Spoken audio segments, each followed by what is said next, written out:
I want to call the meeting of the February Public Safety meeting for Rutherford County for 2022. Good to see each and every one of you here this evening. Glad to have a good turnout for tonight's meeting. Have several items we got to discuss and go over, so we'll move through those fairly rapidly. Hope all of you enjoyed seeing that big yellow ball up in the sky today. We hadn't seen it in so long.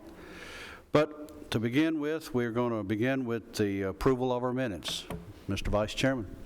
Chairman, I have reviewed the minutes, found them to be true and accurate, and request their approval. We have a motion to approve. Do we have a second? Second. Second. Commissioner Sereno. All those in favor say aye. Aye. All opposed? Motion carries. Item 2, we begin with salaries and benefit schedules, updates. Sonia Stevenson.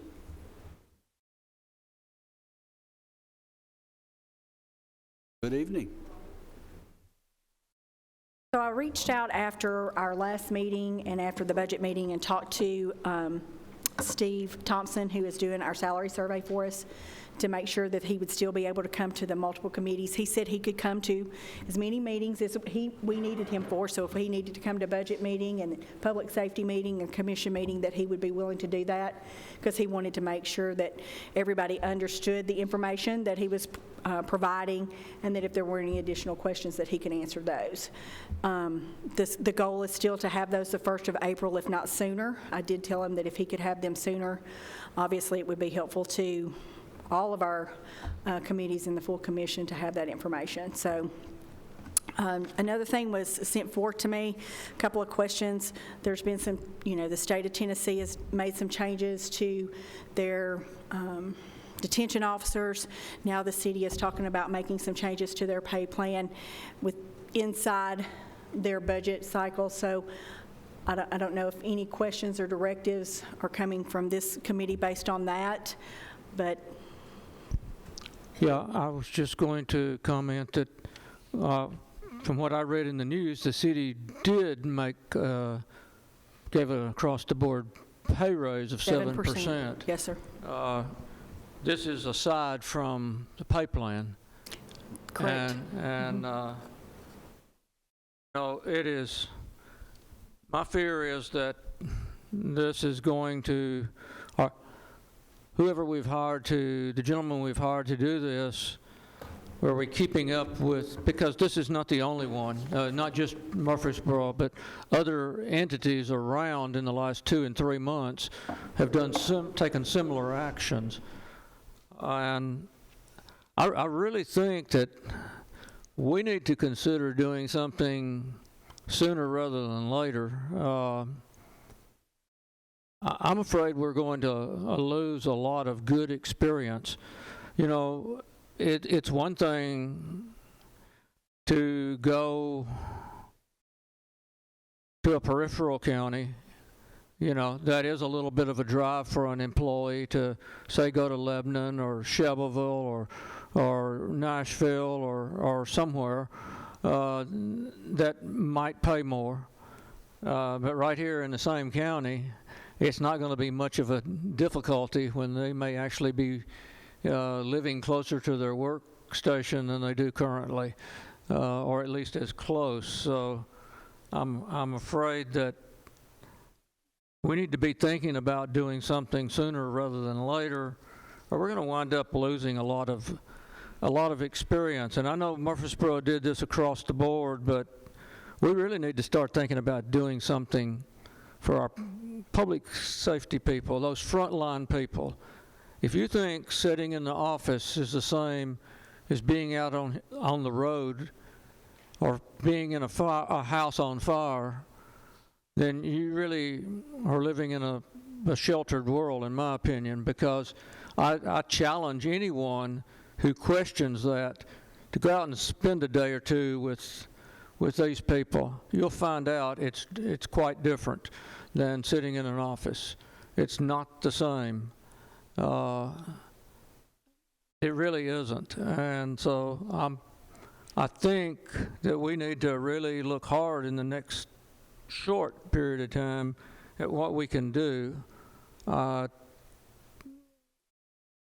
know money is not plentiful, but at the same time, you know,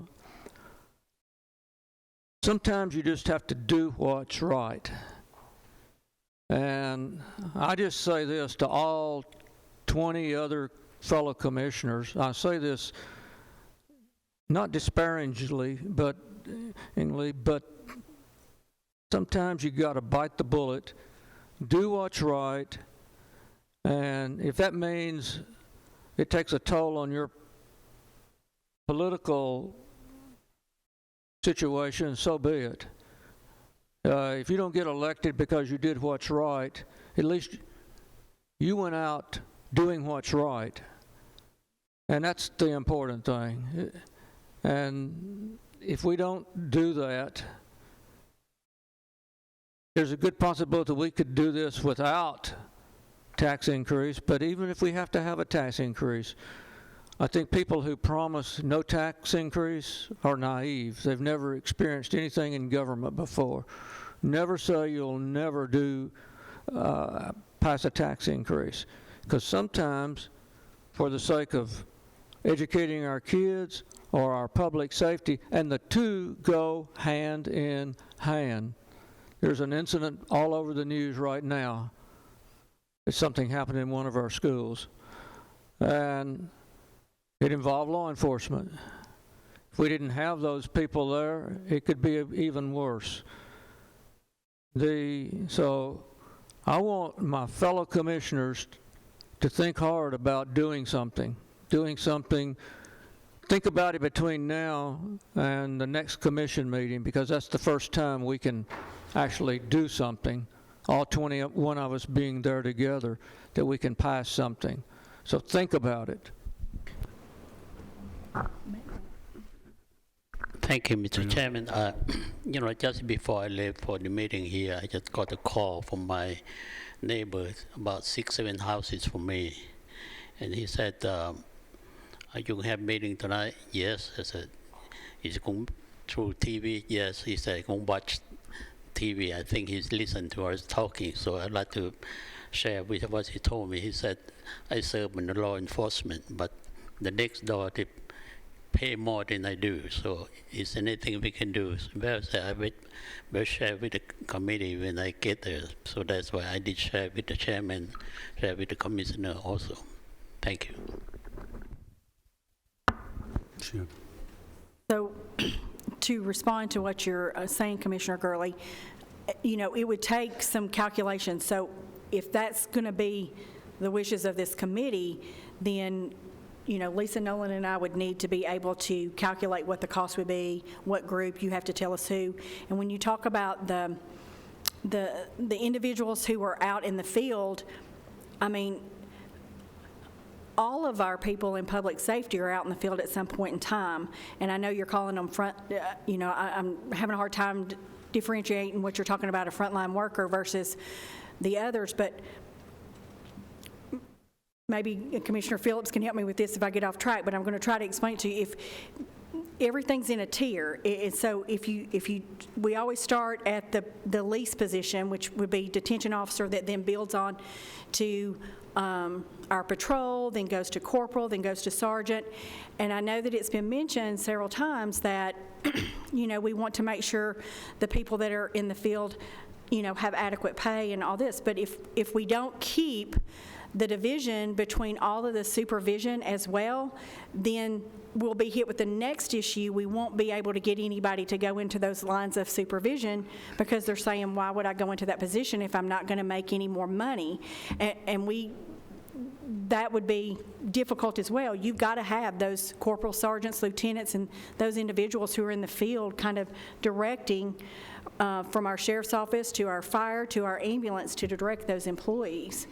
So I'm fully aware of that. I've been out there in situations where my lieutenant or my captain was working just as hard as I was. In fact, I had a captain at THP that he said, he said, Joe, if I asked you to work 12 hours, I'm working 15. If I asked you to work 15 hours in a row, I'll work 18.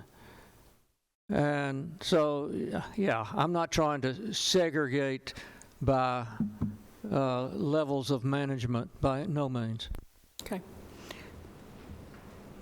Mayor. Thank you, Mr. Chairman. And members, Mr. Sandel and I were down on the Hill today with the County Mayors Association. We had the majority of mayors from across the state were there. We heard from the smallest of our counties, Lake County and Bedford County, especially the mid-state area, Sumner County, Murray County, Williamson County. They were all there. They're all suffering the same things that we are. They don't know what to do. We're fortunate that we're seeing good income. Going through our reappraisal right now, we're seeing our numbers reflective of increases. I'm feeling comfortable, Chairman P., that I'll come back to you and make a good recommendation on lifting the table for all of our county employees. But you've tasked Ms. Stevenson to do the salary study. We should have it back quickly. Then we're already in the middle of our budget process. So I'm seeing all of our departments holding fairly firm. As they bring their budgets in, we're not talking about salaries. We're just going straight down with the communication and going down through every other line item of their budget. And everybody's very conservative with it, knowing that we're going to have to give an increase across the board this year. So I'm feeling good at this point. Here it is, 1st of March, tomorrow. So give us a little bit of time, and I'll come back and make a recommendation to you, Mr. Chairman. Thank you, Mayor. With Sonia said. Thank you. Any other questions? Any other questions? Just one quick follow-up. I got a text. I'm sure everyone in this committee got a text asking for a move to be made before maybe we've done all of our due diligence. And part of that is what we've asked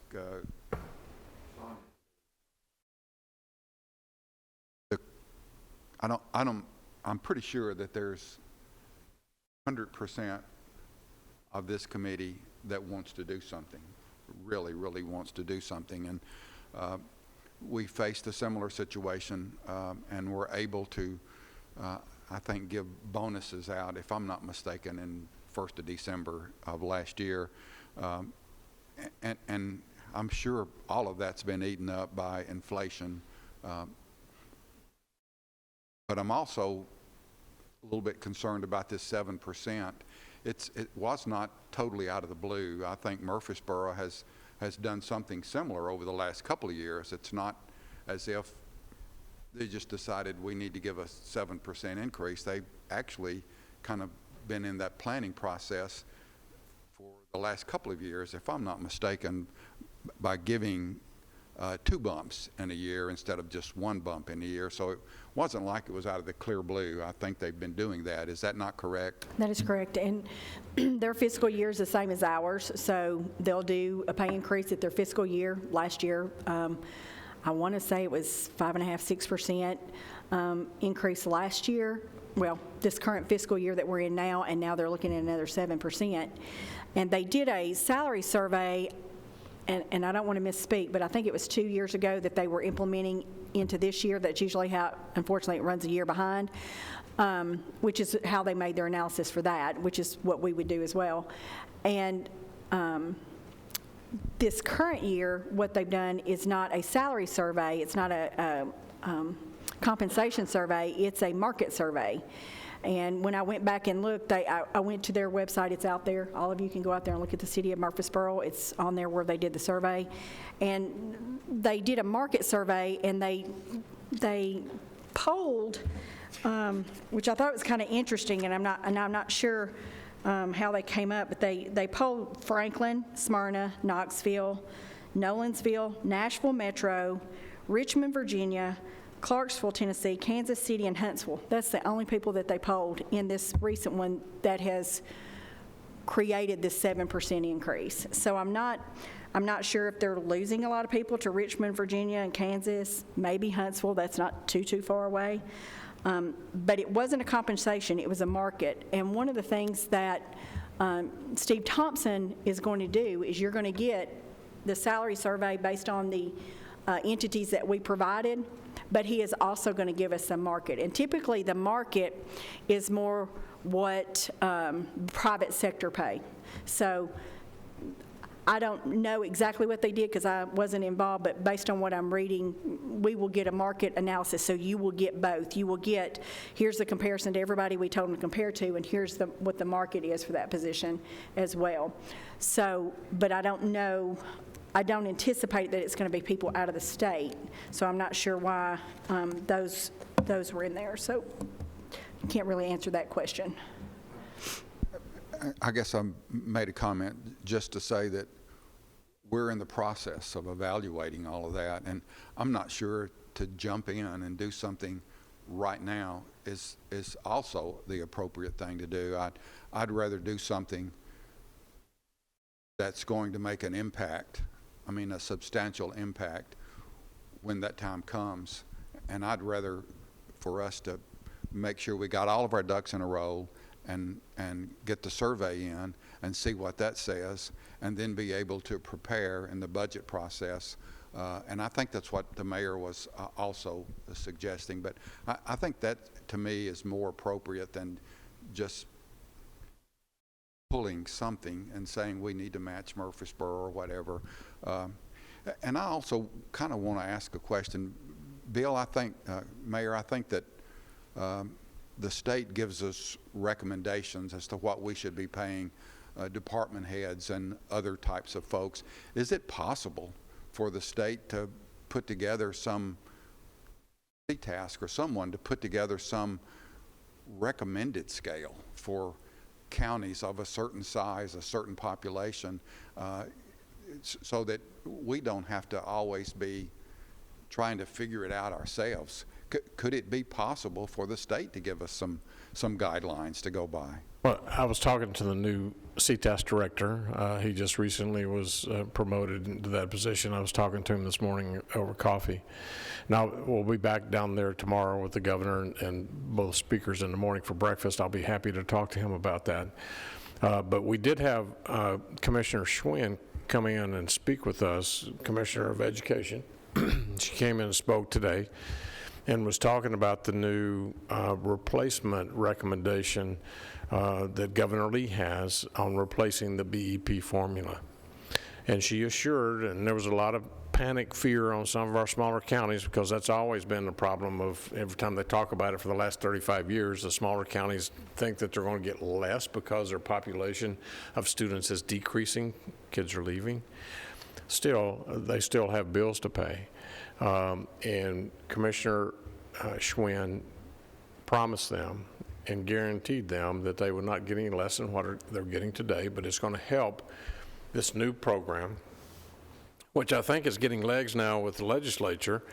Ken Yeager, the senator from, he is from Kingston. He came in, he has 7, soon to be 9 of the most rural counties and the largest Senate district in the state. He is going to vote for it.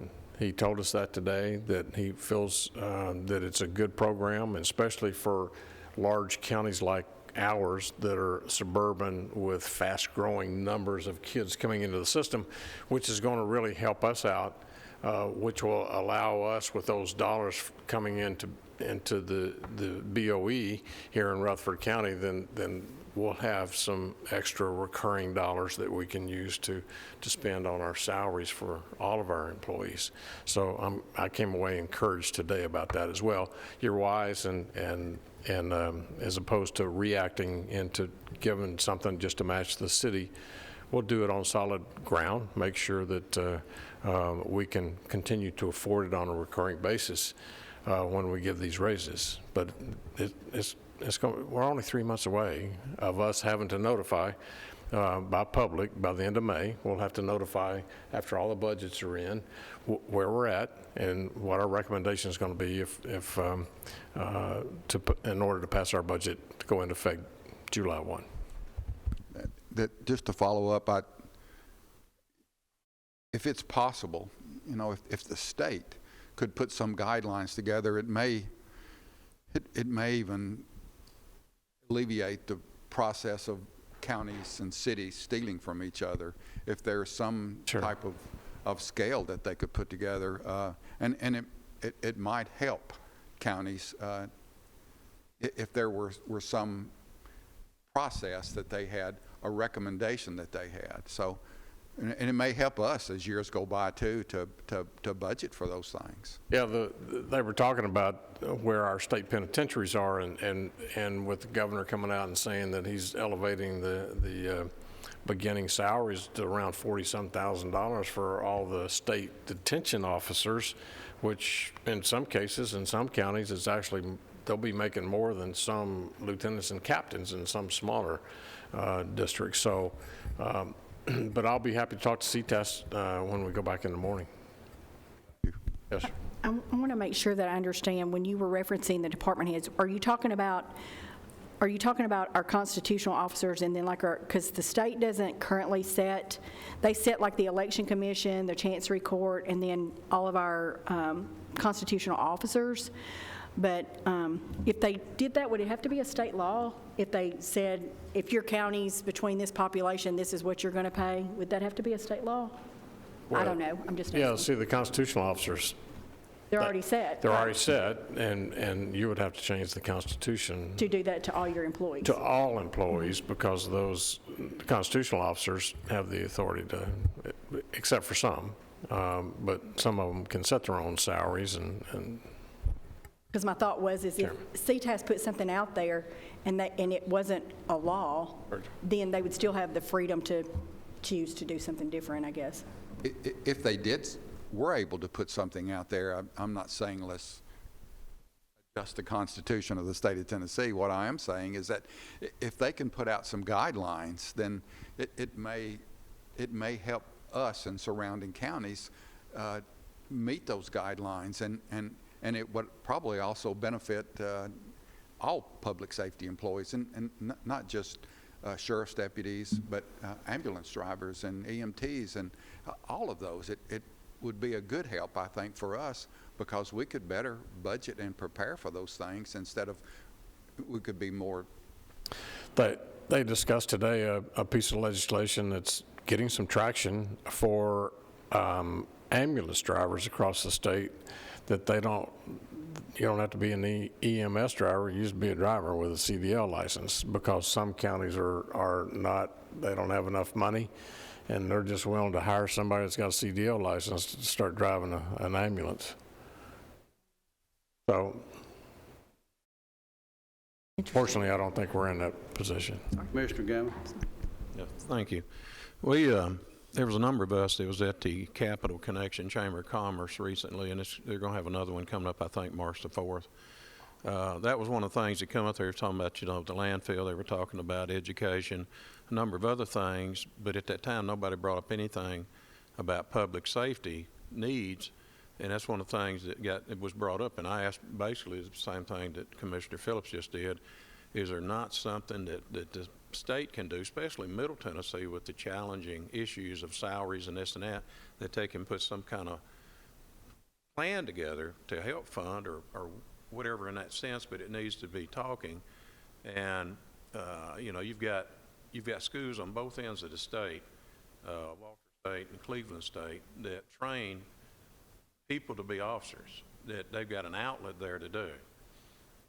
But you don't have anything in Middle Tennessee other than the original law enforcement academy that already has people.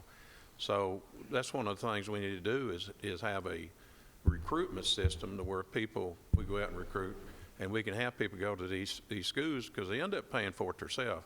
Even if the state would help fund that, give them some benefit that would help get them that needed, training to be hired by a law enforcement agency, that would greatly help. There is a bill going through the General Assembly this month. Well, Representative Rudd come up and talked to me and, said, we need, obviously need to do something, because everything else being talked about, if you don't provide good public safety, you can build you can bring everybody in here you want to, you can have all the best schools or anything else, but if you can't protect it, keep it from burning down and help people in ambulances, it's nothing. MTSU has, and I don't know what they're still doing, but I know the old Hickory Hollow Mall, I went down there with the chamber at one point in time.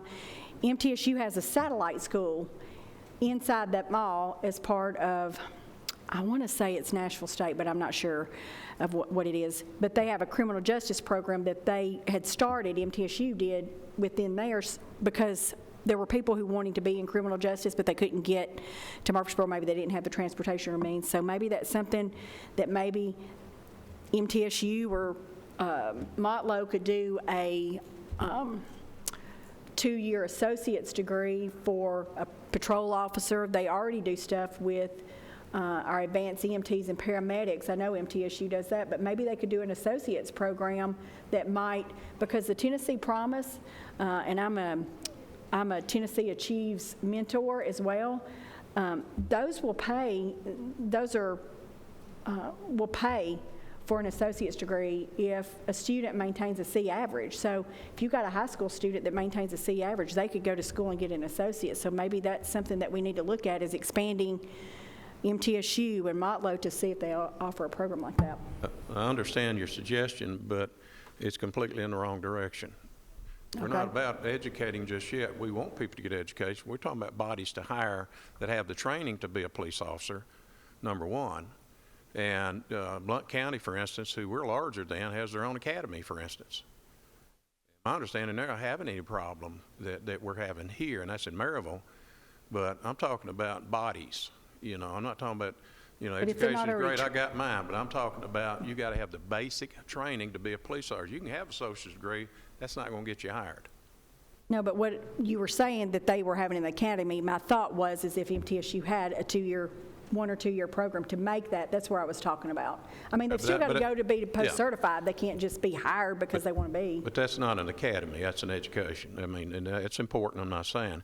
We need a foundation of some place we can train officers in Middle Tennessee. And everybody's battling for each other. That's why everybody's raising salaries. I think Metro 60 starts 62,000 for lateral entry. And when you talk about, you know, parts of Middle Tennessee that I think Commissioner Gurley brought up, that, you know, people traveling to Wilson County or somewhere, the kicker is these people already live in Wilson County. A lot of people live out of county. And, you know, a good percentage does. Not everybody, but you've got a lot of people on all levels of public safety that drive here from other counties because they can't afford to live here, number one. And they're having to work 2 jobs to make ends meet. Firemen are having to, everybody else is, paramedics. And there's not a person out here in public safety that won't say the same thing. You know, they're working, I know a number of firemen, one of them cuts my yard, that works for the county and city as a fireman, but also cuts yards. Any other discussion? Commissioner Rather. I agree with Commissioner Gurley. My heart says I agree with everything he says, but then I listen to Commissioner Phillips, and using what little mind I have, that makes sense too. So yes, we have to be smart. I love us having these conversations, trying to work this out. And it's not going to get worked out, shouldn't get worked out in the next 2 weeks or a month or 2 months. I just want to make sure that we're not having this same discussion next year, 6 months from now, a year from now. All 7 of us, and I think I'll include the mayor in this too, none of us want to push this off. I truly believe we all want the same thing.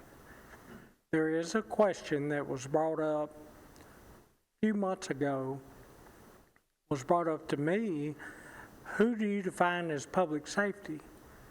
Well, that was a great discussion to have, and apparently we still have that question. Which employees are we talking about? And Commissioner Gurley brought up an employee doing this, an employee out there, you know, chasing bad guys or dealing with a wreck and working so much overtime that's costing us a fortune because of low employment. We don't have enough people, so we're paying a lot of money in overtime. My understanding is, and Virgil, I don't know if you know the answer to this or anybody else, somebody, and I don't know if it was a law enforcement association or a group or the state or somebody has put out what they list as public safety employees. And I didn't know about it. Hopefully I have my hands on that in the next few days. But that seems to be a question because we are the Public Safety Committee. We care very deeply about our public safety employees, and I'm sure there's every other commissioner does the same, but we're still on this committee. So that's another thing I don't want to keep coming back up month after month after month. Well, who do you mean as public safety? Well, who do you mean as public safety? Well, I don't know if anybody knows, but apparently there is a standard list from somebody within the state or law enforcement or public safety that already defines who those people are. There is one, excuse me. Yeah, can I comment on that? Well, two things. One, there's a thing with what's a public safety officer under the Fair Labor laws that's defined. That is, who has to be paid overtime, all of this type of thing. Who gets a death benefit if they get killed in the line of duty, et cetera, et cetera. So there's a lot of stuff there. And look at your iPads. At your public safety. Look at your, no, you folks back there, but I'm talking to my fellow commissioners. Look at your iPads. Those are the people we're overseeing as a public safety committee. It's pretty much defined for the most part right there, with maybe one or two exceptions. But for the most part, these are the people who are on the front lines of public safety. So all you have to do is really look at your iPads, and you can see, you can define public safety. And like I said, you know, whether, I'm not talking about distinguishing ranks and whether that person works a lot in there, because when something happens, everybody's going to be out there, as we've talked about before. But it's right there. It's right there in front of you on your iPad. That's public safety. That's what I was going to say. Whoever reports, I mean, there are different agencies. The federal government, if you're looking at a grant, may identify it one way, Fair Labor Standards Act. But in my mind, when we talk about public safety, it's the departments that report to you. In my mind, as we're identifying and defining it for Rutherford County, you may see it differently, but I could bring you lists from all different types of who they determine, and you're still going to be trying to determine which ones you're going to do. In my mind, if they come to public safety, they're part of your public safety. I mean, you know, Michael and his team go out in the field just like, you know, yes, well, I'd say they're not being threatened by guns, but sometimes they are, I guess. You know, they're out in the field as well, but then you have your corrections. They, you know, JDC and Correctional Work Center is like the jail. I mean, they're housing detainees in it. So when you look at public safety, in my mind, and again, that's just my stance, that would be your group that you would classify. That's just my thought. Yes, yes, I understand. And I'm just going to use the sheriff's office as an example. I could probably use EMA or whoever. There are folks that clock in and they clock out every day. And a lot of employees, if they get off at 4, they're gathering their stuff at 3:45 so they can hit the door, get in the car at 4 o'clock. The public safety, and they're all necessary. They're all, you know, it takes everybody to do that job. I get that. But when we're struggling with detention officers, I think former Director Hudgens was struggling with paramedics, EMTs. I think Chief Farley's, I think he's up to par. But you're probably going to see this tonight or next month one. We're so short-handed that the overtime, let me tell you, sheriff's deputy doesn't clock in and clock out. They may do it on paper. They don't. If they get a call half an hour before shift's over with, and that call's pretty big, they're liable to be there for hours and hours and hours, half a day, all day if it's a detective or something like that. So again, I don't want to segregate people, but when I think about public safety, and I've referred to it for the last 3 years, boots on the ground. Boots on the ground folks that are out there. When we call them and need help, they show up. I've called and they showed up from almost another county on their own time. Off duty, they showed up. So that's kind of where I'm thinking about the public safety boots on the ground kind of people. And again, I don't want to, we're not going to beat this out tonight. I just want to bring that up, that we have to determine who are we talking about, because this is, I think, the third time we've brought that up. Who are we really talking about? Who am I talking about? Who is Virgil talking about? We've got 7 or 8 people in here, 8. Everybody's going to have a different mindset about who they're talking about. We've got to determine who are we talking about, and that's part of, Commissioner Phil's bringing up. You cannot make a wise decision unless you have all the information that you can possibly get and understand to make that decision. And that's one of the things that I think we're somewhat stuck on, is who are we really talking about? And that's why I brought up this so-called list or classifications that I hopefully will get next day or two that can kind of help. I'm not trying to say, here's what I want done. I want us to make a well-informed, with all the information we can, make a well-informed decision and get down to specifics. Here's who we're talking about. Here's what we can do. Here's what the state can do. Here's, we have to have all that together. We cannot, and Commissioner Phillips, I got the same letter. It was a text. We cannot sit here and make a motion tonight to send it to budget and finance and we're going to do this and that. We don't have enough information. So we've got a pay study coming. The conversations are great. We need to keep having these conversations, but like I said, I don't want to keep having it for another year. Let's get all the information that we can possibly get. And if anybody on this committee has a question that Sonia can answer, call and discuss it with Sonia, call the mayor.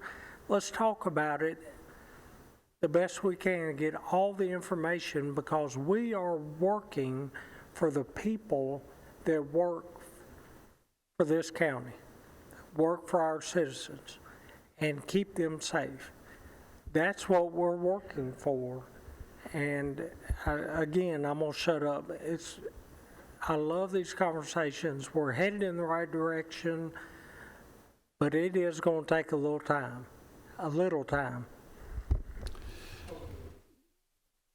Thank you, Commissioners.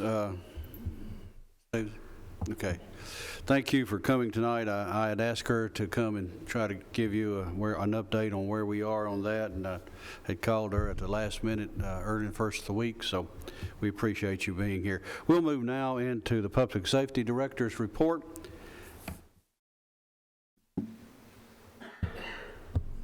Director Clark. Thank you, Chairman, Mayor, Committee.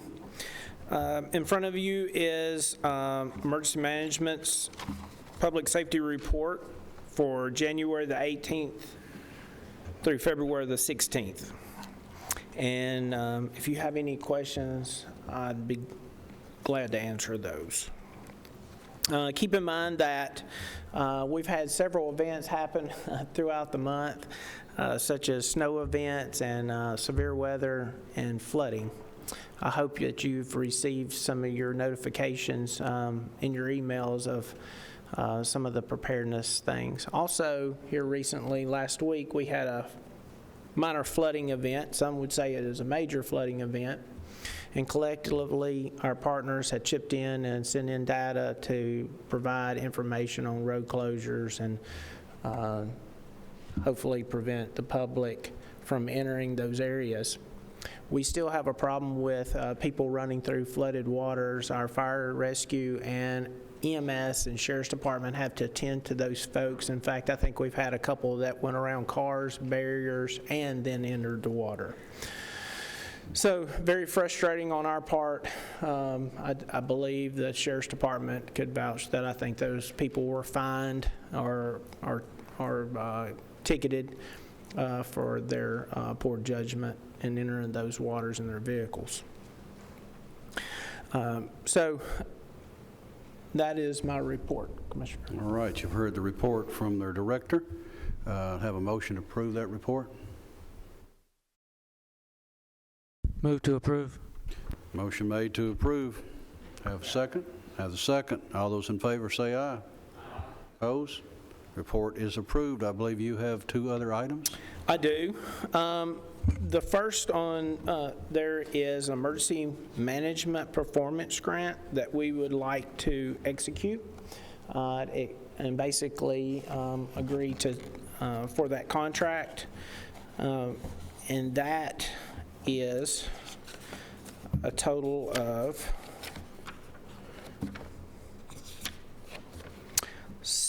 I believe you have on there $69,782.92. The EMPG fund is for our payroll, which we have that in our budget.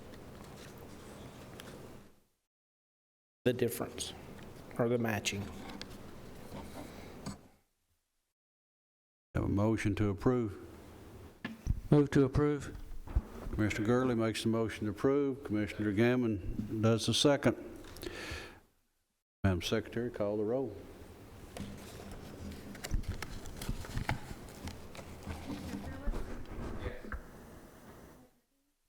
Yes. Commissioner Gammon? Yes. Commissioner Sereno? Yes. Commissioner Rather? Yes. Commissioner Gurley? Yes. Commissioner Reed? Yes. Motion carries.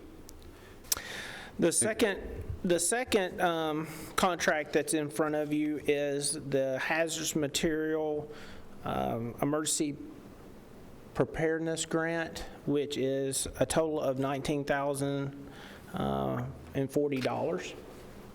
And this would, we're hoping to find that you accept this contract and execute it as well. It's in the amount of $19,040. Correct. Okay. Have a motion to accept? Motion to approve, Mr. Chairman. Motion to approve. Commissioner Rather, have a Second. second. Second, Commissioner Phillips. Please call the roll. Are there any matching on this grant?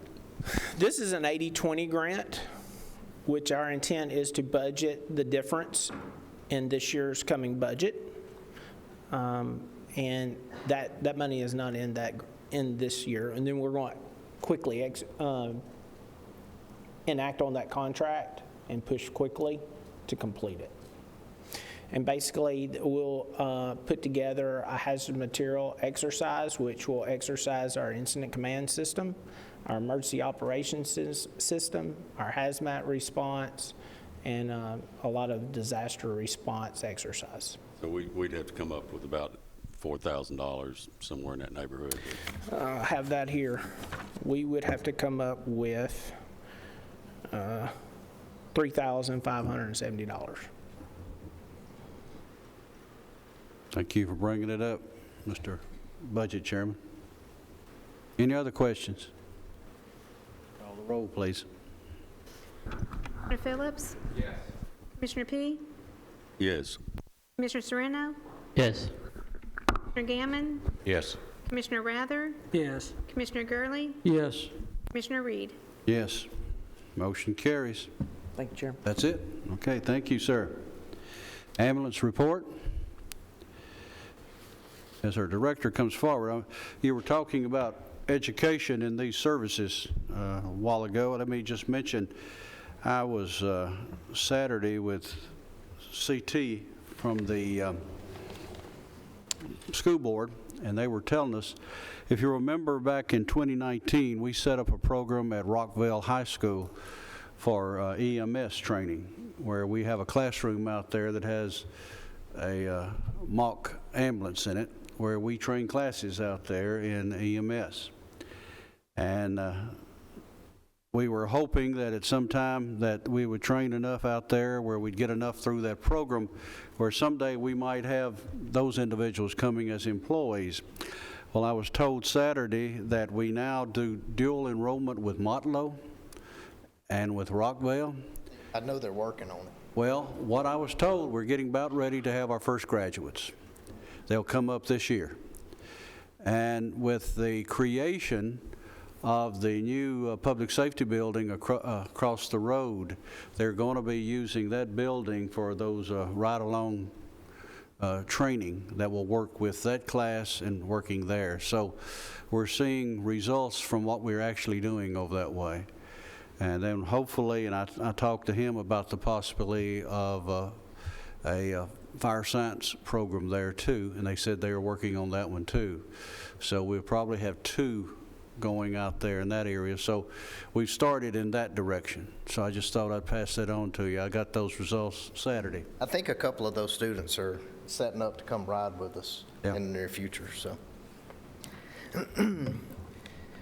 we did a total of 3,608 911 calls for the month, 65 interfacility transfers, a total of 3,673. Response time 7.96. Total DOAs for the month was 98. State payments for the DOAs was 2,450. 20 autopsies for the month for a total of 39,200, and year-to-date autopsies 177. We billed $2,370,407. We collected 737,908. Year-to-date collections is $5,814,825. Projected is $9,968,271. The next page over is some classes and some in-service training, some events that we worked. And the convalescent division, they did a total of 418 calls, billed $316,416, collected $99,511. Year-to-date is $822,185, and projected is $1,409,461.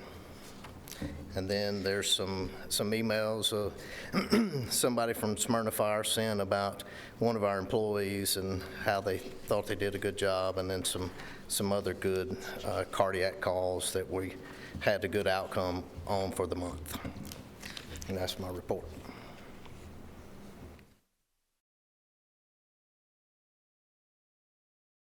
Any questions on the report, Mayor? Thank you, Mr. Chairman, members of the committee. Mr. Gaither, back when we started the transport program, our goal was to eventually build it to where EMS becomes self-sufficient based on that income. you feel like that we're still heading in that direction? We are. We're making more than it's, bringing in more than it's costing. To make it offset the complete cost of 911 is a lofty goal. Wow. And it's, you know, you got to get bigger to revenue more, so you just got to decide where you want to be in that. But probably one of the most important things, and I don't know what the number of people that's come out of that started in that division that we've moved over to the 911 side, but you know, it's 10, 15 employees that was able to start there to get experience and then move to the 911 side. It's a great training. That was a good move. Thank you. Any questions on the report? Motion to approve the report. To approve by Commissioner P. Second. Second, Commissioner Sereno. All those in favor say aye. Aye. Opposed? Anything else, sir? The budget amendment that's on.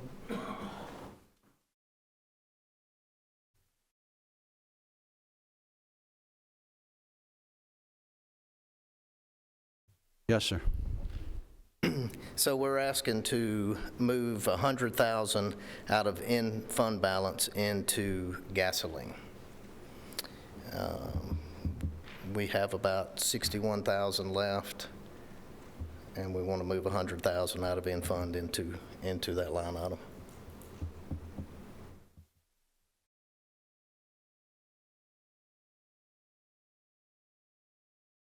Move to approve.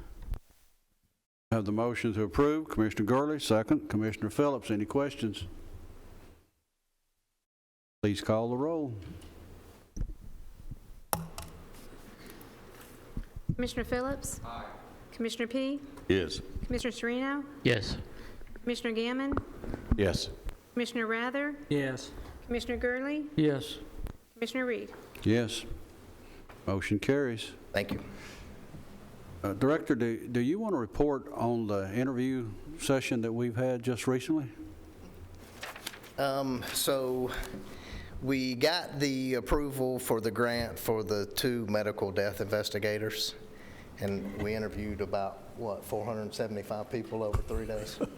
I don't know what the total was, but we spent the better part of 3 days interviewing, and I mean, she had a tough decision to make with picking 2 out of those people. So I think 1 has accepted and probably has the other one figured out. I think she had made the offer to 1 that ended up not taking it because they weren't ready to move here yet. And it was people from all over. So it was a long process, wasn't it, Commissioner? It was, but I was so impressed with our people and how y'all interviewed and what I sat in on it, and I was just I was the Fly on the wall. Yeah, I was a fly on the wall primarily. What the question they gave me to ask. I mean, you asked this question right here. They didn't want me messing up anything, but it was so interesting. Actually, for 2 positions, they had 72 applications turned in for 2 positions. These applications came from California, New York, Arizona, Florida, and here, and I mean everywhere. People wanting to come here. But the thing that caught my attention were the people, they were giving up higher paying jobs to come here to do the same kind of work in some situations. And when, the thing I was wanting to sit there, I wanted to ask, which I couldn't, I wanted to say, why are you coming? Why do you just really want to be here? And some of them would give it out, wouldn't they, Brian? They'd actually say, we have looked at where you are, we want to come there, and we want to be a part of this. So, I mean, it just blew me away what I was hearing there and what they were saying and what they wanted to do and their experience and what they had. And I was just really impressed at And the only thing that can run through my mind is what a program we could develop and what we're wanting to do with our forensic with here in the county. Mayor? Yes, sir.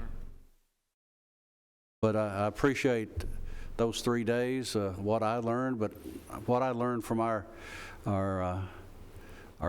individuals there and what our director did and the help that we had from Denise back there, and she's done an excellent job putting that all together and the questions, and it was something to see and how we done that. But I just carried away with the number of people that want to be here. But thank you, sir. Fire and rescue.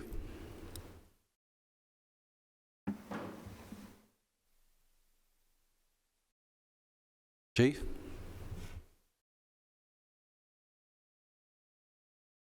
The month of January, we had a total of 6 structure fires. We ran 364 medical calls. We had 35 MVAs with injuries, 41 without, had 1 extrication, and had for a total of 660 calls for the month of January, and that's up about 50 calls for the month compared to what we ran last year. The next sheet is showing the volunteer response. We countywide, we had a total of 10 structure fires, 7 brush fires. People are calling now wanting burn permits, so we're going to be having a lot more of those because a lot of people burn whether they have a permit or not, and it doesn't matter how fast the wind's blowing. 3 vehicle fires. We had 135 MVAs, and for a total call volume of 820 calls countywide. And the next sheet is what we turn into the codes department of structures that were damaged.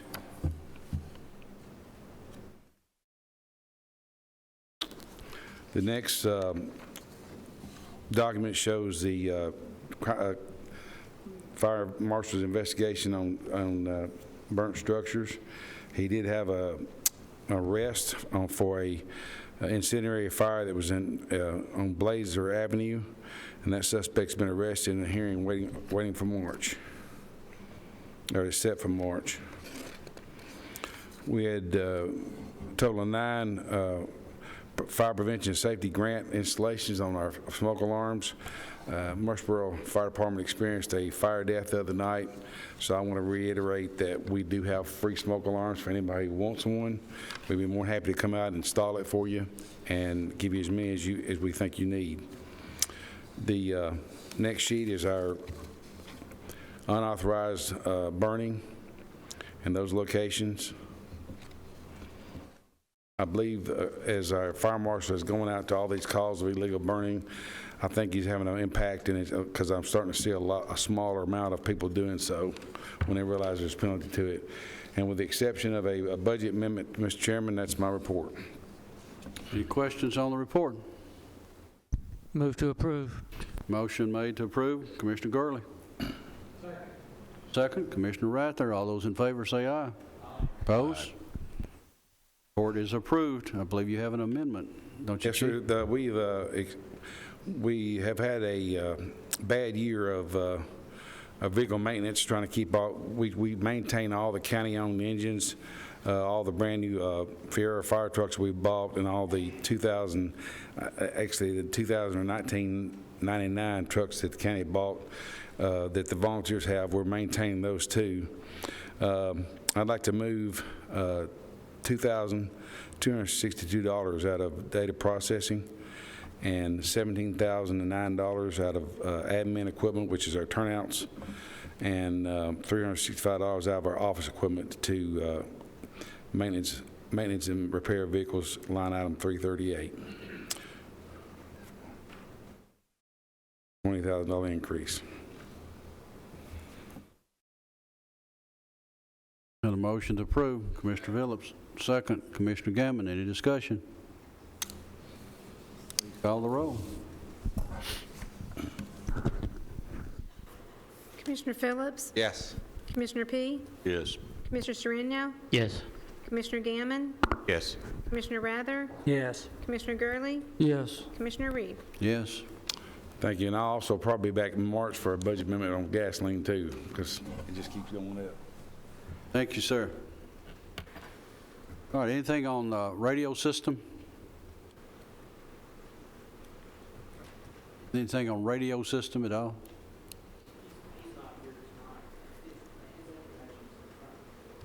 Okay. Information is in there, it says. All right, Sheriff's Office report.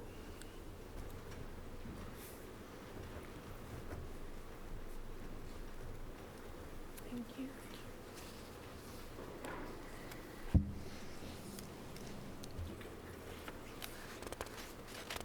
Go through the report first, please. Do you have any questions on the report?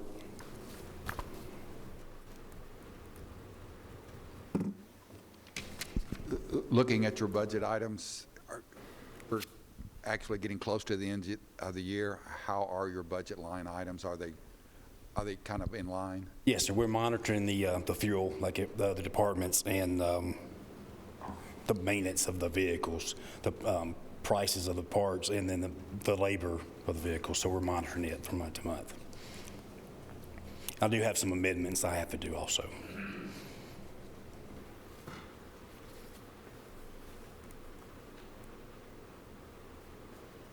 You know the total number that is out at the detention center? 560 is as of this morning. Okay. Any questions on the report? Move to approve. Motion Second. approved, Commissioner Phillips. Second, Commissioner Gurley. All those in favor say aye. Aye. Opposed? Report is approved. I believe you have some Yes, sir. items for us. The first amendment's on the sheriff's office side. We'd like to move $9,000 from our furniture and fixture line item and put it in the law enforcement equipment to buy 2 golf carts for the SRO's divisions. They'll be going to Blackman Middle and Riverdale High School. And on the right, the amendment appropriation is a typo. It's supposed to be $6,000 instead of $4,000.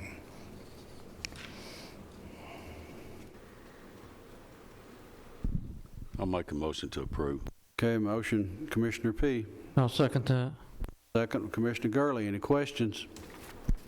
Please call the roll.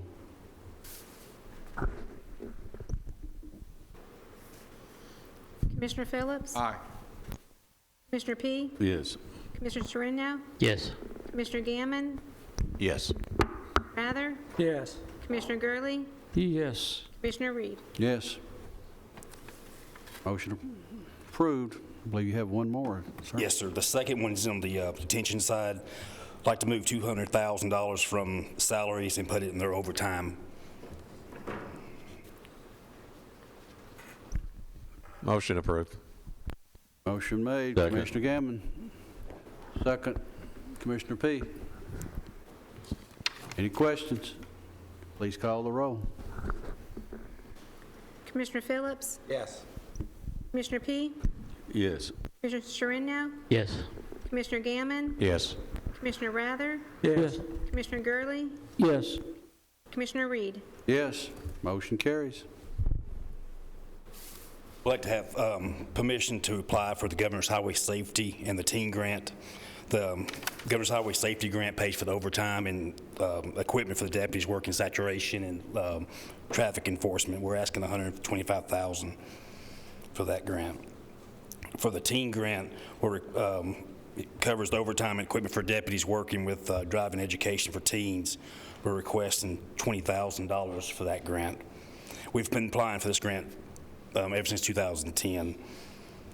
If this grant is awarded, we're asking for the permission for the mayor to accept and sign, and then we would bring it back to the commission for appropriations. You've heard the request. Motion to approve. Second. Motion to approve, Commissioner Rather. Second, Commissioner Gammon. Please call the roll. Commissioner Phillips? Aye. Commissioner P? Yes. Commissioner Sereno? Yes. Commissioner Gammon? Yes. Commissioner Rather? Commissioner Gurley? Yes. Commissioner Reed?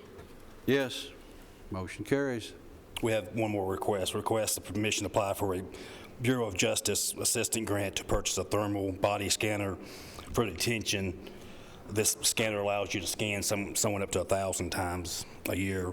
We're requesting $180,000. Also, if this grant is awarded, we'd request the mayor to be able to accept and sign the grant, and then we'd bring it back in front of the commission for appropriations. Move to approve. Had a motion to approve. Second. Have a second. Second, Commissioner P. Any discussion? All those in favor? Call the roll. Commissioner Phillips? Yes. Commissioner P? Yes. Commissioner Sereno? Yes. Commissioner Gammon? Yes. Commissioner Rather? Yes. Commissioner Gurley? Yes. Commissioner Reed? Yes. Motion carries. Thank you. Sir. All right, pause. While Michael's coming up here, a week ago today, I filled up one of my vehicles for $309. In the middle part of the week, it was $319. By the end of the week, it was $339. And by the first of this week, it's $349. It's going up 5 to 10 cents a day. It's a scary, scary thing to think about how fast those prices are going up. After the meeting, let me tell you about my stock portfolio. How fast that's going down. Good evening, Michael. Good evening. I have your report for January. We had 338 animals that came into the shelter. You can see down at the bottom we had 377 that went back out. It gave us a live release rate for our dogs of 93.5%. Our cats were 93.4%, and overall 91.2%. You can see we had 135 animals that came through our free surgery program and 10 cats that were released through the community cat program. The officers completed 1,378 calls, traveling 8,752 miles. Fiscal year to date, our live release rate is at 92.6%. Officers completed 11,203 calls, putting them traveling 76,842 miles. For the rabies exposure and bite report, if you'll recall, our report is fiscal year. The rabies exposure and bite report goes by calendar year. So we started over in January. We had 15 bites that reported. None of those were sent for testing. We had 7 other exposures. 1 was sent for testing and it came back negative. And then the last page of the report is just the visual graph to show the live release rate versus our euthanasia and other outcomes. And that is my report this evening, sir. You've heard the report. Motion to approve the report. Motion been made to approve. Commissioner P. Have a second? Second. Second. Commissioner Sereno. All those in favor say aye. Aye. Opposed? Motion carries to approve the report. Thank you all. Y'all have a good night. Thank you, sir. OSHA?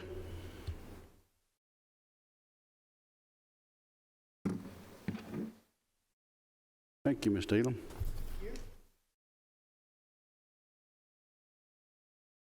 Good evening, Commissioners. For January 2022, OSHA report incident frequency. Of course, the calendar year for January and the year-to-date is going to be the same. You have 11 total.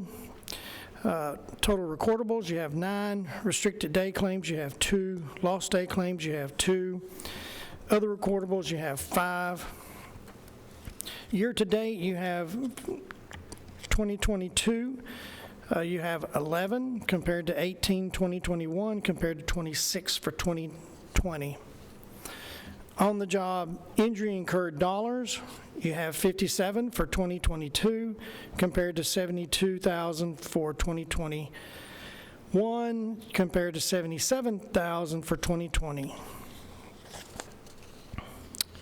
Cause of injuries, you have a Board of Education, a total of 8 out of the 11, 3 County General, 1 at the Sheriff's Department, 1 at Property Assessor's Office, 1 at EMS.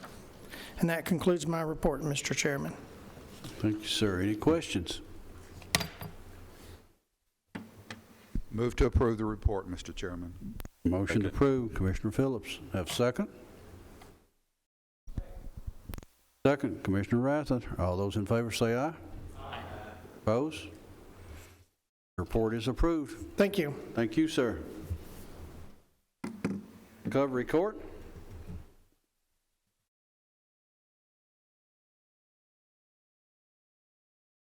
Good evening. For the month of January in Recovery Court, we had 11 new participants, taking our total to 146, ending the month with 141. We had 2 people that successfully completed the program during the month of January. On your report, you will see those that were discharged, as well as a summary of the drug screens. I want to remind all of the commissioners that we have graduation on March 4th. That's this Friday at 11 o'clock. It'll be in Judge McFarland's courtroom. Last week, our staff, as well as all of our new participants, completed Narcan training. It's something that we have vowed to do every 6 months in our office, so that everyone walks out of there with Narcan training as well as Narcan to keep with them. We are currently interviewing all of our candidates for the DUI court case manager and substance abuse counselor positions through the BJA grant that we were awarded, and hopefully we'll be able to hire someone in the next 2 weeks. And that is my report. Questions on the report? Motion to approve. Motion approved. Commissioner Gammon. Second, Commissioner Sereno. All those in favor say aye. Opposed? Report is approved. Thank you. Thank you. All right, probation report.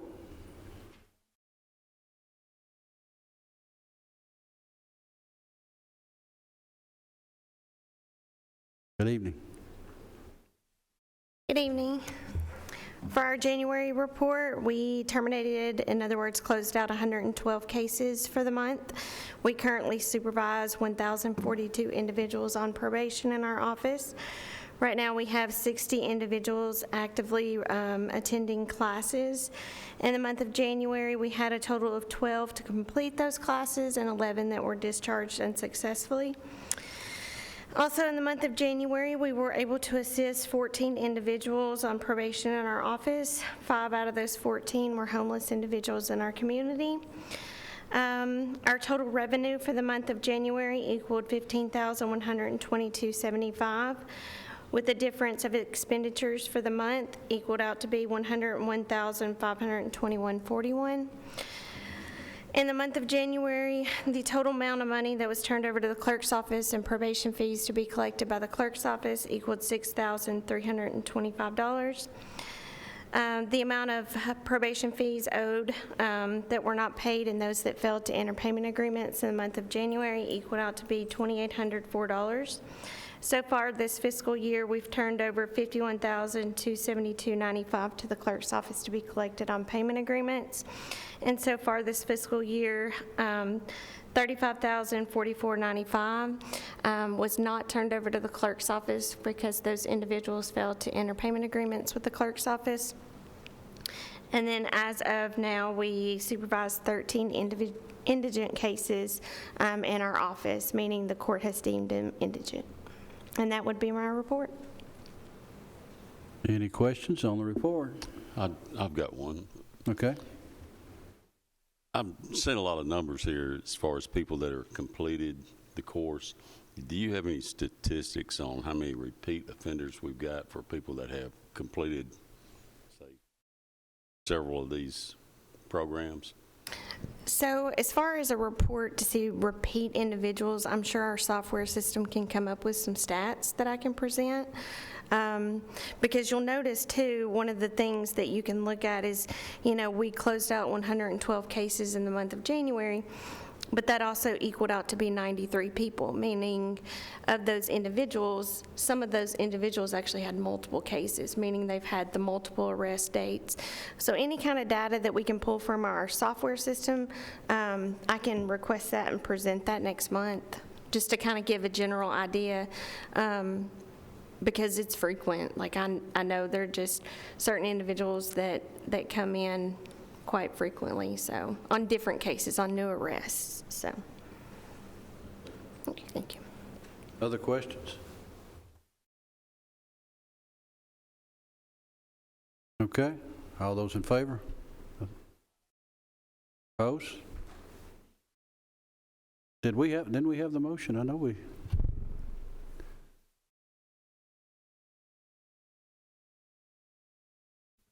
Yeah, I think. Yeah. I thought we did. Did we? Okay. All right. Thank you. Commissioner Phillips and Commissioner P. All right, I believe we're now through the Correctional Work Center report. We've approved so many in such a short time tonight, it's just... Hello. If you take a look at your report, it's pretty standard for the month.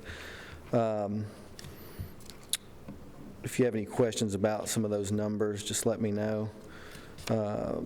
But I do want to focus on Lieutenant Peralta and his group. They've been picking up a lot of trash. They got 11,880 pounds collected just off the state routes for the month of January. They've really been hard at it.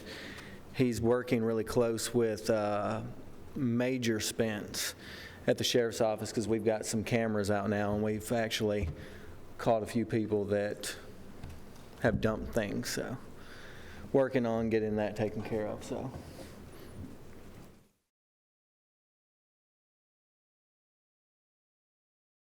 And pretty much that's all the report, unless anyone has any questions about any of those numbers. When you said you're working on that, are you actively going to prosecute these people, or did you make them just go out there and pick up the trash, or well, what exactly are you doing? We're not prosecuting them, but the Sheriff's Office is working on that, finding out exactly who it is and prosecuting. So. But it will be turned over to the courts, is that what I'm hearing? That's my understanding. That's the plan.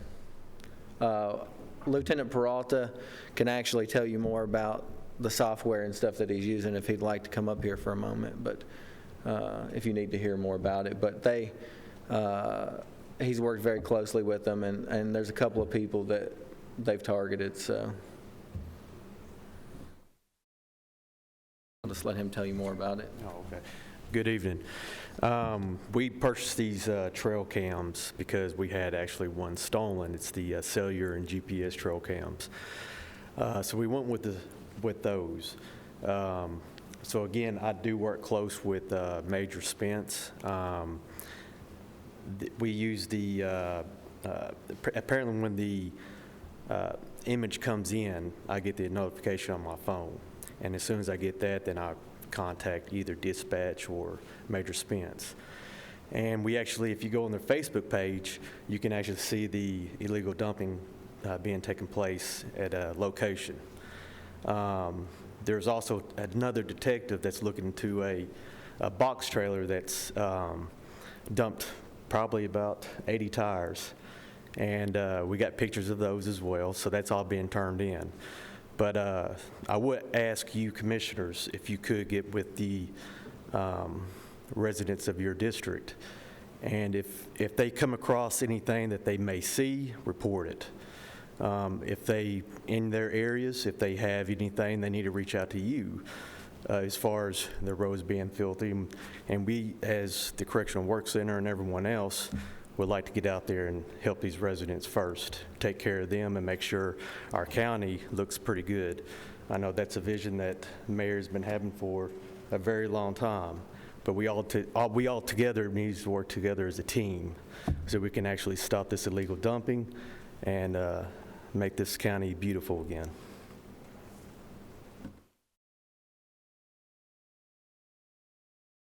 That's all of our report, if anyone has any questions. Move to approve. A motion to approve, Commissioner Gurley. Second. Second, Commissioner P. All those in favor say aye. Aye. Opposed? Report is approved. Thank you. Juvenile Detention Report. Lynn Duke. Good evening. So you have in front of you our January report. I can tell you that the counties that have not paid for the month of January, we're not concerned about. It's always the same concept that the checks have not come in before this particular meeting. So we are not concerned about those.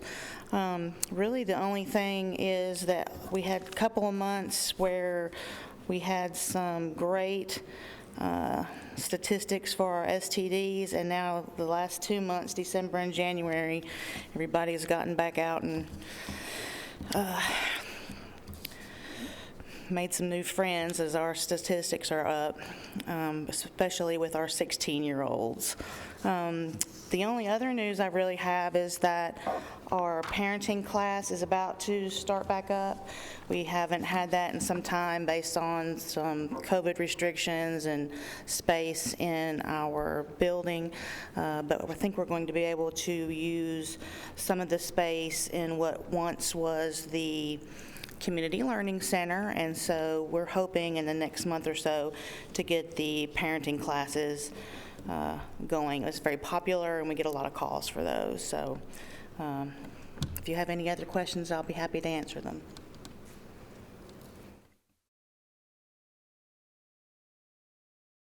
Any questions on the report?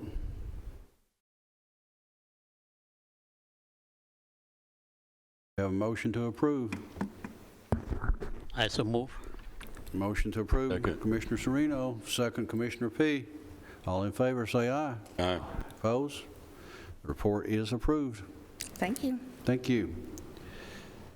In other business, I think the mayor has something on the broadband letter that was, I think that we're going to be involved with. That was brought up at commission. Thank you, Mr. Chairman, members of the committee. So we had gotten permission to go ahead and apply for the NTIA grant, which is a federal grant for broadband.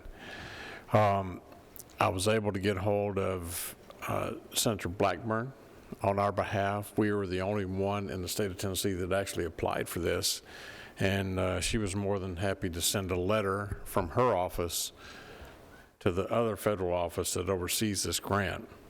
They still haven't made these awards anywhere in the country. So that left us in a dilemma because we had also applied for the TN ECD grant, which is a pure fiber network. And so the TN ECD broadband grant is it's an opportunity for the $500 million grant that counties are applying for. In our case, how it affects us is that we would need to make a motion here tonight that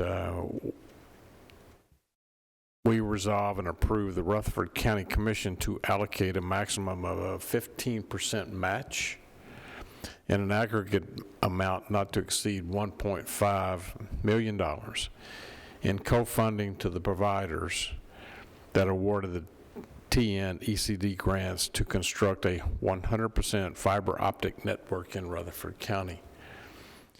So this grant is through United, which is now, by the end of this year, will be 100% Middle Tennessee Electric. It's a reimbursable grant. United will cover the capital to construct the network. It's only reimbursed for approved expenses once the proper paperwork is approved by the state. And this is important for these reasons. If we come under budget, everyone saves on a pro rata percentage. Expenses are only reimbursed after they are spent and documentation is submitted. If ECD meets their goal of awarding grants early this summer, this likely means that the bulk of the expenses will be incurred in the second half of 2022 and throughout all of next year of 2023. Thus, the county will have received all of their ARP money disbursements by that point. So we would be capping our expenses at the $1.5 million. And if the NTIA grant is awarded in the interim period, then we'll just notify the state. So what brings it to the point of why do we have to make a decision? Well, we need to send a letter from my office as they told us today in the presentation, because there was a lady there from Economic Development. I have to send a letter in, and stating that we will participate, not just say we approve, that we will participate up to the $1.5 million capped, and there is a deadline of March 15th. So we have 15 days, which will come before our full commission, or we'll get it into budget, but when's our full commission meeting? 17th. 17th. So the letter has to be, we can make the motion that subject to approval of the full commission. We've already made that motion. Yeah. Last month. Last month. Yes, for this letter. So we just want to bring you up to date on that. So the federal grant hasn't come through, so we're going to go ahead and apply. That's okay. Did we not approve spending $1.5 million at Last meeting. Yeah, that's what I thought. Last meeting, because I think you said. I had questions about where the money was coming from, so. It'll come from the American. Right, Yes. and I got my answer, and the only question is, why are we reapproving it? Are we bringing it? This was just notification that we got from United. The letter came out, the email came today saying we needed to do that. So since we've already approved it, this is just for information purposes tonight. They're putting together the grant. So they're got to have this letter. They're going to have a copy of that motion from the minutes that we did this to. So they got to put all of that together for us. I thought we did it last month until we did. We did the motion. Yeah. Okay, so we're ready to. Chairman P, you good? Okay. Everybody else? Okay. Okay. Yeah. We'll get that off to them so they can put it in, we'll get it off to the state. And like I say, if the federal grant comes back in, then we'll notify the state that we're going to go that direction. Mayor, some of the counties are having commissioners write letters too to put with that. Yeah, that wouldn't hurt. I think there's a copy of what that letter should say here somewhere. Try to get that We can get to a you. copy if of you it. want to address a letter too to go along with this, the more I think helps. And we can get you a copy of that and turn those in.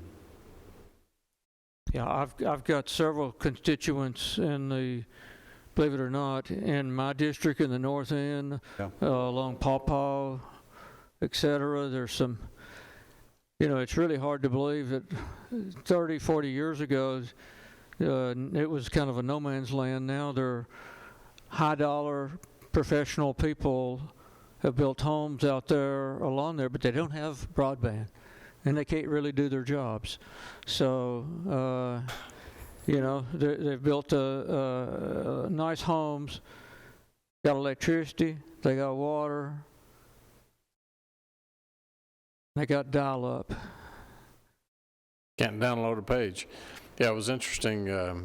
The county mayor from Bedford County today at the meeting was sitting right behind me, and now that Congressman Cooper is chosen not to rerun for Congress, they have a farm where they all grew up in Bedford County, and he was calling the mayor, asking the mayor, could he get some fiber out to his farm because we won't be able to communicate. And he reminded him that he helped sponsor the legislation to get his county the money, but he wants some fiber. Good deal. And if we get all of this and get this grant right here, it'd also make Rutherford County 100% rural fiber, get it all covered. Okay. Just a reminder, tomorrow night at 5 o'clock out at the Agra Park, Yes. Plan Rutherford, starting at 5 o'clock, 5 to 9:30. All the commissioners, Planning Commission be there. We're hoping a large number from Rutherford County shows up.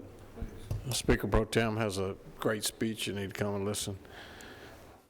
I think we got food trucks going to be there and a Yeah. little bit of everything. bouncy, whatever, the moonwalks and those type things are going to be there for the kids, so popcorn, hot dogs. Last Wednesday night was the city of Murfreesboro's, they're making changes in their land planning for all the way to 2035. And we have invited them to bring that out tomorrow evening. It's going to be out there too, so you can see what they're planning to do here within the city. So that'll be there too. And I think it's going to be a good night. Yes, sir.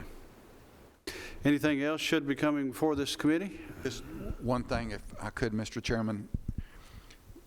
We were talking earlier when Sonia Stevenson was up about hiring and shortages, and it's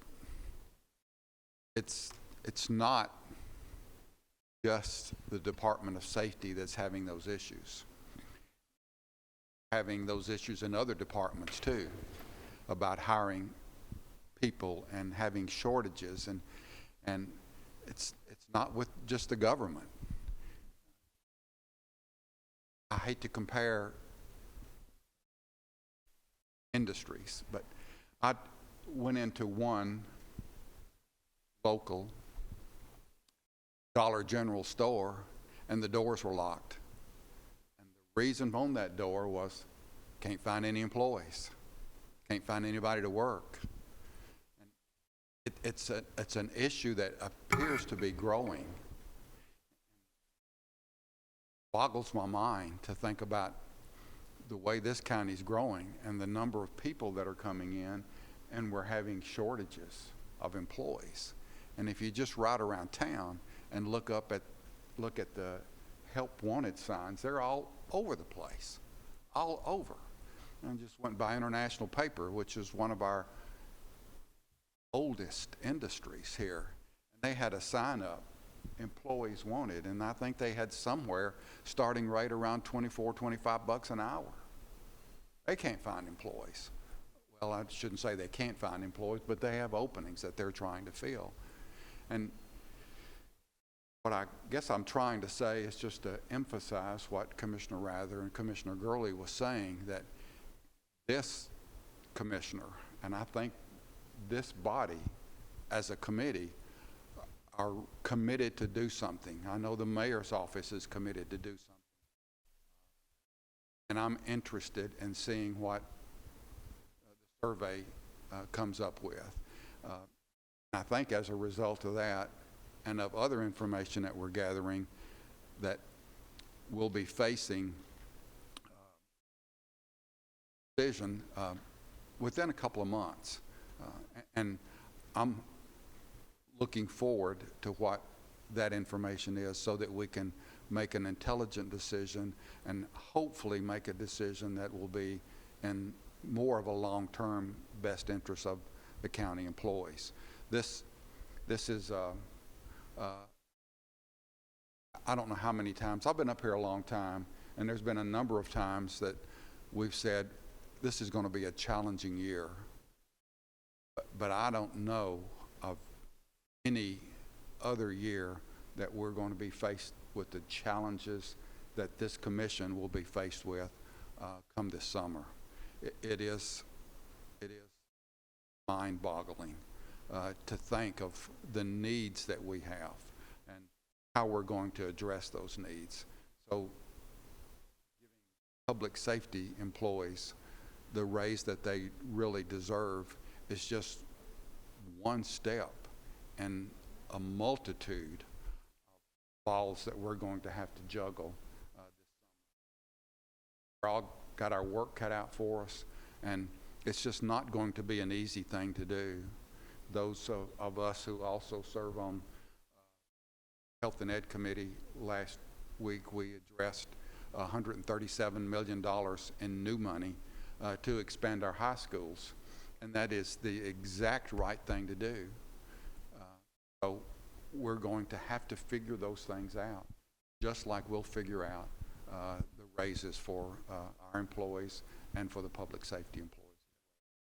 But it's not just the dilemma that we as government has. It's things that I have a difficult time even figuring out with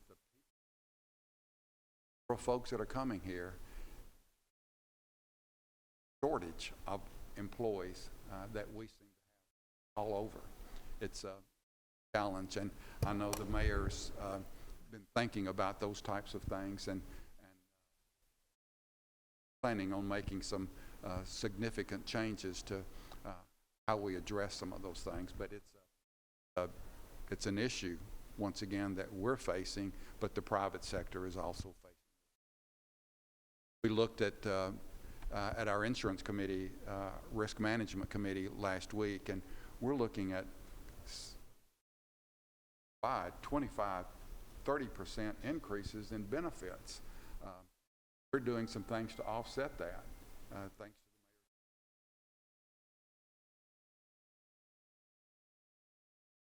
to the mayor. 29% increase is also mind-boggling.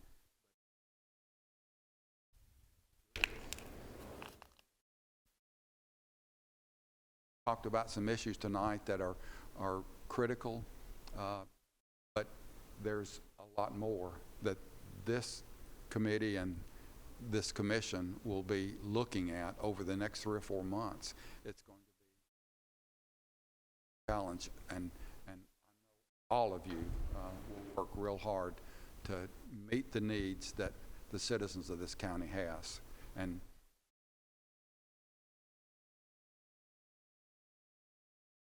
running for office and saying I'll never raise taxes, those of us that have been around have said that for years and years and years.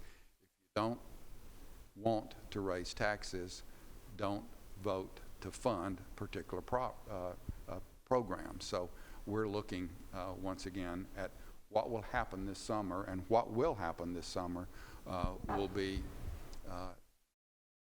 challenging for all of us to fund not only public safety, but our school system. As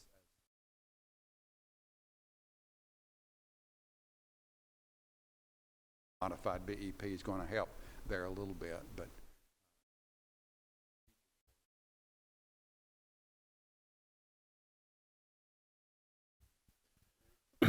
I was talking to some other mayors this morning, standing around and having coffee before the first session, and I was sharing with them that Rutherford County, of course, we all know is the fastest growing county in the United States. And I shared with them that also that Rutherford County is the #1 destination for U-Haul in a recent report. And this person said that this mayor said that they had actually seen an advertisement for U-Haul for people in Tennessee to drive U-Hauls back to California.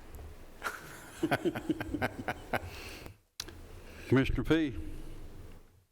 We've been talking about our pay scales, and one thing I want to say, since I am on budget committee, is that I'm committed for us to have a fair and competitive pay scale, not just for public safety, but for all our employees, but especially for public safety.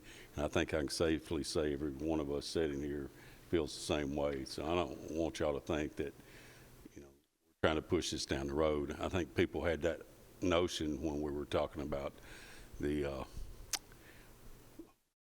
we called them bonuses, and I forget what we ended up actually describing the $2,000 that we gave premium pay. But you know, it took a little bit, but like I said, give us time to work this out. We'll get a program that works well for us, not just this year, but you know, something hopefully that'll help us in the future. But the main thing I wanted to say is March 10th, there's going to be some shovel flinging rocks, because there ain't a lot of dirt in Kittrell, to build our new public safety structure. But there'll be a groundbreaking on March 10th. And I think it starts at 9. Is that right, Mayor? 9 o'clock. Well, you want to go ahead and make an early invite. I know several Rockville, and I'm really glad to see that one go in too. But are you promising it to be warmer? Yeah, well, you know, I was telling one of my daughters, I remembered Easter, which was in April, and that we had one of the biggest snows I can remember. It was in '68. That goes back a ways.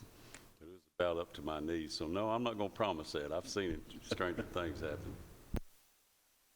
Good deal. I'm glad you mentioned that. I was sitting here a while ago thinking, I said, I hope we need to do that, but I'm glad you did that. Appreciate it.